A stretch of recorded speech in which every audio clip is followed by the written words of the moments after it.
Welcome unified junkie में आप सभी का स्वागत है। आप सभी को पता है मेरे ख्याल से कि कल जो यूएफसी ने सेटलमेंट कर लिया है फाइटर से। यूएफसी का जो लॉ सूट है वो ख़त्म हो चुका है। एक नहीं, दोनों लॉ सूट ख़त्म हो चुके हैं।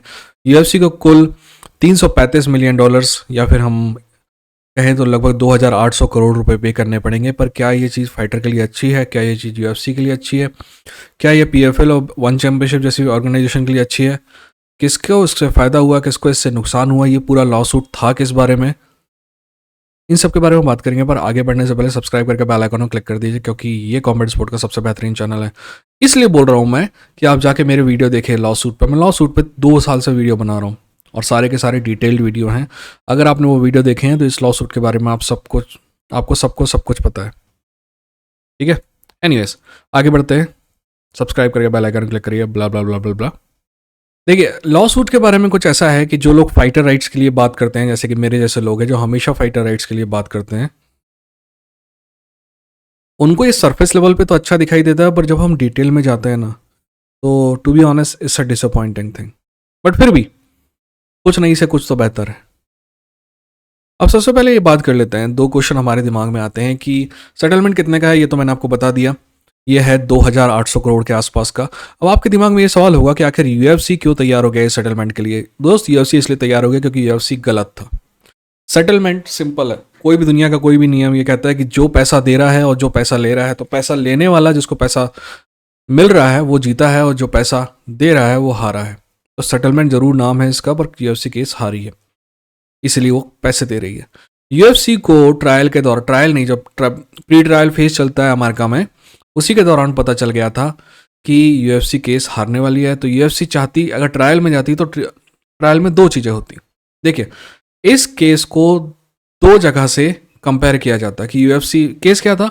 सिंपल था कि फाइटर्स का कहना था कि यूएफसी ने अपनी मोनोपोली का फ़ायदा उठाते हुए, एंटी ट्रस्ट मोनोपोली में लगता है, यूएफसी ने अपनी मोनोपोली का फ़ायदा उठाते हुए उन्हें कम पैसा दिया। अब सवाल उठता है कि जो कंपनसेशन मिलेगा वो कितना मिलेगा।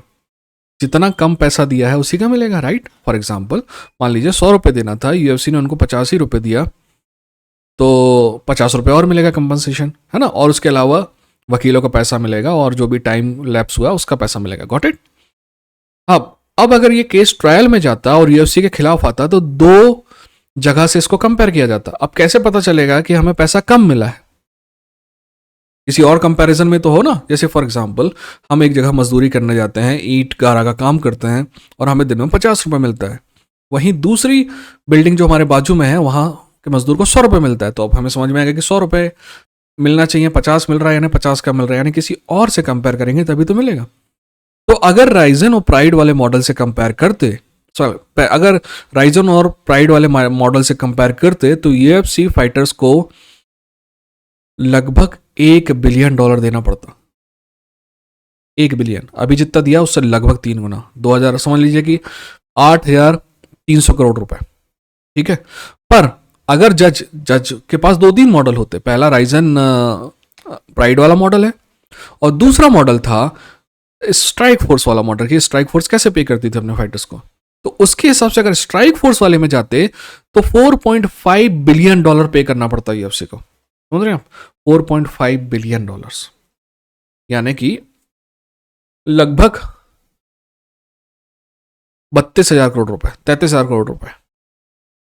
समझ गए? तो इस वजह से यूएफसी ने सेटल किया कि भाई आगे जाएंगे ट्रायल में, हो सकता है कि हम जीत जाएं और हो सकता है कि हम हार जाएं। अगर हारेंगे तो इतना भारी देना पड़ेगा, उसके अलावा वकील तो पैसे तो देने ही पड़ेंगे।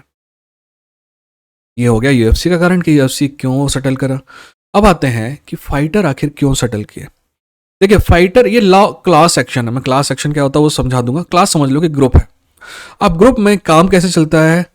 ग्रुप में काम डेमोक्रेसी से चलता है। एक ग्रुप में 100 लोग हैं, 100 में से 90 बोल रहे हैं कि इधर करना चाहिए, 10 बोल रहे हैं उधर करना चाहिए। अब ये ग्रुप जो है, इस जो क्लास एक्शन, 2 क्लासेस हैं, एक जॉन फिच क्लास है और एक कंगली क्लास है और एक जॉनसन क्लास है। मैं उनके बारे में बाद में बात करूंगा। अभी समझते हैं कि आखिर फाइटर क्यों तैयार हुए। अब कुछ फाइटर जो है इसके फोर फ्रंट में थे, जो आगे से लड़ रहे थे केस, मीडिया से बात कर रहे थे, हर हियरिंग में जा रहे थे। पर इसमें ना लगभग 800 से 1200 फाइटर्स हैं, तो हर फाइटर तो इतना एक्टिव नहीं होगा। सिर्फ 5-6 फाइटर थे। कंगली का आप नाम ले लीजिए, जॉन फिच का आप नाम ले लीजिए, है ना। एक दो और फाइटर है जो आगे थे, इनके अलावा और भी कोई फाइटर आगे नहीं था। तो कहने का मतलब ये है कि ये जो 4-5 फाइटर थे उन 1200 फाइटर्स में से ये ज़्यादा इन्वॉल्व थे। कल कहते हैं कि जब यूएफसी का ऑफर फाइनल था, तो जब इन फाइटर से पूछा गया तो इनका मानना था कि ये जाएंगे आखिर तक और केस को एंड तक लेके जाएंगे, और केस में हार जीत जो भी होती है वो। और जो दूसरे फाइटर थे जो ज़्यादा इन्वॉल्व नहीं थे, आखिर आप पूछ रहे होंगे कि आखिर उन फाइटर के साथ इनको क्यों मिलाया गया, उसके बारे में भी बताऊंगा मैं। जो दूसरे फाइटर थे, बाकी जो 90% फाइटर थे, 90-95% फाइटर थे, उनका कहना था कि भाई जो यूएफसी दे रहा है ले लो, क्योंकि अपन अगर ट्रायल में गए तो हार भी तो सकते हैं, अगर हार जाएंगे तो कुछ भी नहीं मिलेगा, यहाँ कुछ तो मिल रहा है। On an average her fighter को लगभग $240,000 मिलेगा। मैं आपको बता दूंगा कि कैसे डिवाइड होगा, है ना, ये एवरेज बता रहा हूं मैं, आगे आपको बताऊंगा बाकायदा कि डिवाइड भी कैसे होगा ये पैसा, ठीक है। तो अब आगे चलते हैं। एक बात और, यूएफसी आखिर क्यों चाह रहा था कि, मैं आपको आगे समझाऊंगा तो समझ में जाएगा। अब ये जो केस था, यहाँ पे ये फाइटर दो चीजें चाह रहे थे, पहला कंपनसेशन और दूसरा इंजंक्टिव रिलीफ। इंजंक्टिव रिलीफ जब वहाँ जूरी ट्रायल होती है, इंडिया जैसा नहीं होता जहाँ जज ट्रायल होती है, वहाँ जूरी ट्रायल होती है। वैसे इंडिया में भी पहले जूरी ट्रायल होती थी यार, मैं फिर हट जाता हूँ, मैं फिर जूरी ट्रायल पे आपको 15 मिनट बात कर सकता हूँ कि जूरी ट्रायल एक आर्ट होती थी। जूरी ट्रायल वहाँ पे होती है तो जूरी डिसीजन देती है कि इतना कंपनसेशन देना पड़ेगा और जज उसको अप्रूव करता है, जज वहाँ भी होता है। और जज अप्रूव करने के बाद एक इंजंक्टिव रिलीफ भी देता है कि भाई भविष्य में ऐसी चीज ना हो, इसके लिए क्या करना है। फॉर एग्जाम्पल मैं आपको बताता हूँ, आपने एक कंपनी XYZ का साबुन यूज किया और उसकी वजह से आपके स्किन में डिसीज हो गई, तो आप कंपनसेशन के लिए गए, तो जज कंपनसेशन तो देगा ही देगा, बट एक इंजंक्टिव रिलीफ भी बोलेगा कि भाई आप अपनी जो है साबुन को सुधारो, नहीं तो बंद करो, ठीक है। तो ठीक वैसे ही यूएफसी को पैसा तो देना ही पड़ता है इन फाइटर्स को अगर ये जीतते।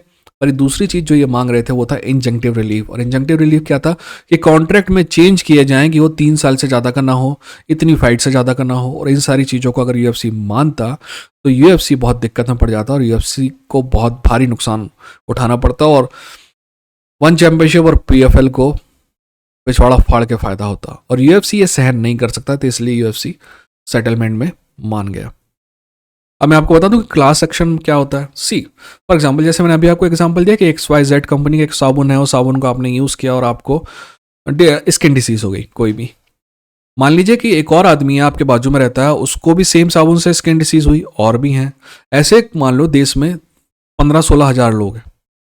अब हर एक आदमी अलग अलग जाके केस करेगा तो कोर्ट का टाइम भी वेस्ट होगा, रिसोर्सेज भी वेस्ट होंगे, है ना। ये सब को ध्यान में रखते हुए कोर्ट क्या करते हैं, इन सारी चीज़ों को मिला देते हैं, बोलते हैं कि ये सारी जो लोग हैं इनकी एक ही शिकायत है, इनको एक ही टाइप का कंपनसेशन चाहिए, और ये सारे केस सिमिलर हैं, तो उनको मिला देते हैं। दैट्स हाउ क्लास जो है वो फॉर्म होती है, ठीक है, आप समझ गए। अब यहाँ पे 2 क्लासेस थी।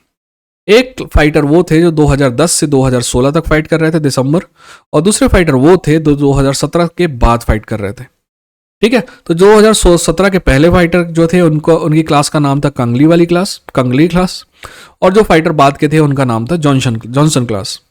कंगली क्लास में ज़्यादा फाइटर थे, जॉनसन क्लास में कम फाइटर थे। कारण ये था कि जॉनसन क्लास में वो फाइटर एलिजिबल नहीं थे जो विदेशी थे, यानी कि फॉर एग्जांपल मान लीजिए कि जॉनसन क्लास में इस्लाम मकाचेव एलिजिबल नहीं होगा, है ना, क्योंकि वो बाहर का है। और ऐसे वो फाइटर भी नहीं थे एलिजिबल जो बाहर ही फाइट कर रहे थे, जैसे कि इस्लाम मकाचेव समझ लीजिए आप, वो बाहर ही फाइट कर रहा है यूएफसी से, मतलब अमेरिका से, तो वो नहीं। और वो फाइटर जो अमेरिकन सिटीजन नहीं थे, ये भी नहीं थे। और इसके अलावा यूएफसी ने 2017 के बाद जो भी नए फाइटर आ रहे थे उनसे एक क्लास एक्शन में शामिल ना होने के लिए एक कागज पे साइन करवा रहा था यूएफसी। तो जिसने वो कागज साइन किया है वो भी इसका पार्ट नहीं हो सकता था। इसलिए जो जॉनसन क्लास थी ये बहुत छोटी क्लास थी। बड़ी क्लास आपकी कंगली वाली क्लास थी, जिसमें जॉन फिच भी था। तो जो सेटलमेंट है ये दोनों क्लासेस के लिए है, दोनों को मिला के है। अब मीडिया जो है वो ये कह रहा है कि यूएफसी ने सिर्फ पैसा दिया है, कोई रूल चेंज की बात नहीं हुई है। देखिए, मीडिया को कानून पता नहीं है, और कुछ लोग जिनको पता है वो बताएंगे आपको कि एक्चुअल में ऐसा नहीं होता। आप एक्स और वाई के बीच में फाइट चल रही है, यानी कि फाइटर्स और यूएफसी के बीच में फाइट चल रही है, दोनों सेटल हो गए, यूएफसी भी मान गया, फाइटर्स भी मान गए, बट जज नहीं माना है अभी।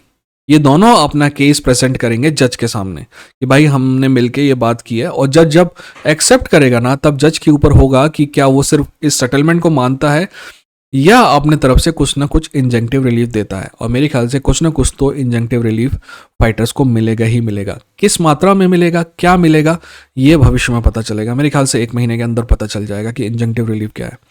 पूरी की पूरी जो बात है ना, वो इंजेंक्टिव रिलीफ की ही है।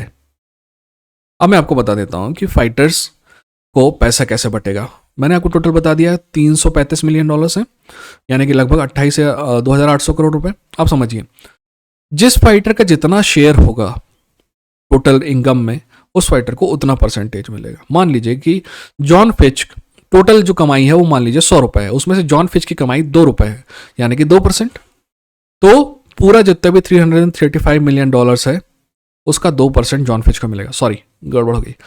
पहले 20% अलग कर दिया जाएगा लॉयर्स के लिए, मैक्सिमम है वो, है ना। जब 20% के बाद जो रकम बचेगी उसका 2% जॉन फिच को मिलेगा, यानी कि अगर 2% उसका कंट्रीब्यूशन है, तो जिस फाइटर का जितना ज्यादा कंट्रीब्यूशन है उसको उतना ज्यादा मिलेगा।